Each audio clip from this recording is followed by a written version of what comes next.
안녕하십니까. 처음 인사드리겠습니다. 오늘 두 번째 청와대 팩트방앗간 팩방 진행을 맡게 된 청와대 국정홍보비서관실 최유미 행정관입니다. 오늘도 국민주권정부의 정책에 대해 국민 여러분께 보다 상세하고 또 알기 쉽게 전달해드리기 위해 노력하겠습니다. 그럼 두 번째 주제의 팩트를 전달하기 위해 오늘 방송미디어통신위원회 류신환 위원님 나오셨습니다. 위원님, 시청자 여러분께 인사 부탁드립니다. 네. 안녕하십니까. 방송미디어통신위원회 비상임위원 유신환입니다. 오늘 개정정보통신망법 설명드릴 기회를 주셔서 감사합니다. 네, 바쁘신 가운데 나와주셔서 감사합니다. 아닙니다. 불러주셔서 감사합니다. 네, 그러면 본격적으로 들어가서 어제 네. 시행이 됐죠. 네, 이 그렇습니다. 정보통신망법 개정안. 네. 이 개정안을 두고 일각에서 주로 걱정의 목소리가 좀 많은 네. 것 같습니다. 네. 먼저 이 개정안에 대해 개요를 간략히 설명을 부탁드립니다. 예. 이번 개정법은 가짜 뉴스로 인한 피해를 예방하고 건강한 공농장을 조성하기 위한 허위조작 정보 및 사이버 레카 방지법이라고 할 수 있습니다. 그리고 억울한 피해자를 구제하기 위한 법입니다. 이제 주요 내용을 세 가지로 나눠서 설명드리면, 먼저 유통의 측면에서 대규모 정보통신 서비스 제공자로 하여금 자정 노력을 기울이게 했습니다. 자율 정책을 수립해서 자율 규제를 하고 보고서 공표 의무를 부과를 했고요. 그 다음에 피해자 측면에서 피해자의 구제 수단을 강화를 했습니다. 많이들 알려졌다시피 불법 허위 조작 정보로 인한 손해를 최대 5배까지 가중 배상토록 하는 제도를 이번에 도입하게 되었고요.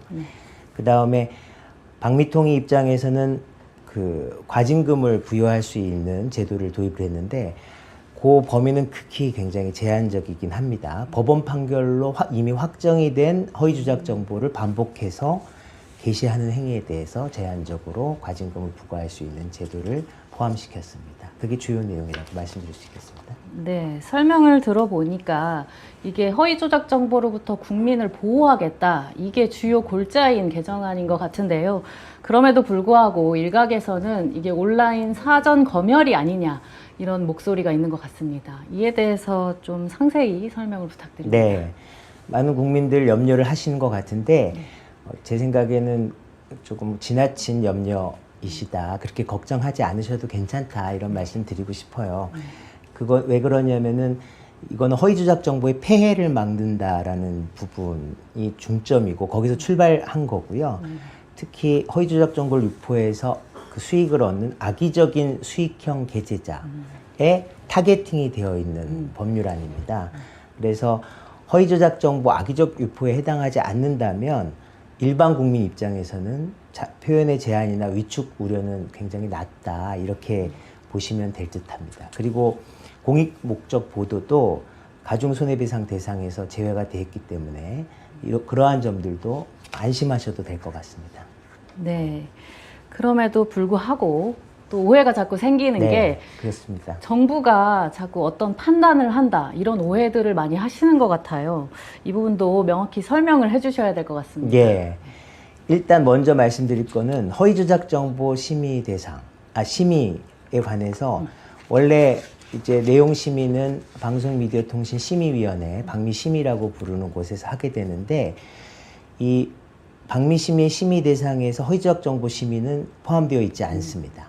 그 점을 먼저 말씀드리고 싶고요. 그리고 아까도 말씀드렸지만 이번 제도는 대규모 정보통신 서비스 제공자로 하여금 자율 규제를 하도록 제도를 도입한 게 핵심이거든요.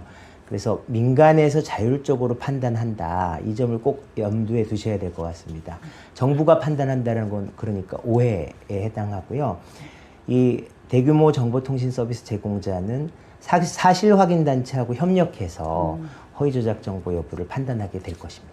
네. 아까도 공익 목적의 보도는 이 손해배상에서 제외한다, 이렇게 말씀 주셨는데요.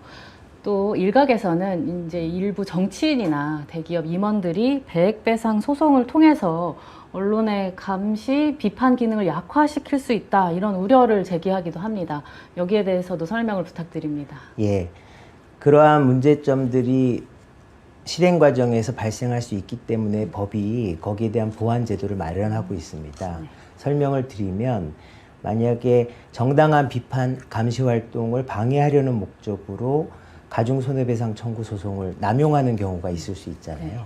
그러한 경우에는 법원에서 그러한 소송은 남소야, 남용이야라고 판단해서 각하 판단을 할 수 있습니다. 입틀막 소송에 대한 이제 각하 판결을 법원이 할 수 있고, 법원이 소를 각하하게 되면은 해당 공인에게 그 각하 판결을 공표하도록 명할 수도 있습니다. 즉 자기가 입틀막을 위해서 이렇게 소송을 남용했어라는 게 세상에 알려지게 되는 결과가 되거든요. 그리고 그 소송을 당한 상대방, 처음에 그 비판 감시 의견을 냈던 사람에게는 손해배상을 하도록 손해배상도 명할 수 있도록 되어 있습니다. 이렇게 중첩적으로 보완 제도를 마련하고 있기 때문에 건전한 비판과 감시 기능은 보호가 가능할 것으로 판단하고 있습니다. 네, 소송 남용을 막기 위한 그런 조치가 되어 있군요. 네.